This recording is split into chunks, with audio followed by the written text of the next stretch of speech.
ಎಲ್ಲರಿಗೂ ನಮಸ್ಕಾರ.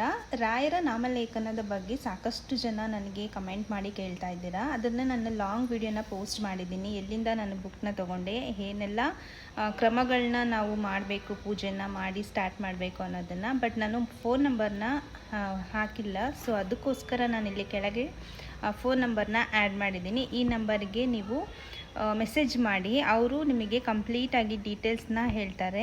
ಆ್ಯಂಡ್ ಎಷ್ಟು ಪೇ ಮಾಡಬೇಕು ಅಂತ ಅವರು ಕೂಡ ಹೇಳ್ತಾರೆ. ನೀವು ಪೇ ಮಾಡಿ ಬುಕ್ನ ತರಿಸ್ಕೊಂಡು ಇನ್ನೊಂದು ಸಲ ನನ್ನ ವೀಡಿಯೋನ ಕಂಪ್ಲೀಟಾಗಿ ನೋಡಿ ಯಾವ ಥರ ಎಲ್ಲ ಪೂಜೆನ ಸ್ಟಾರ್ಟ್ ಮಾಡಬೇಕು ಅಂತ. ಸೊ ಅದರಲ್ಲಿದೆ.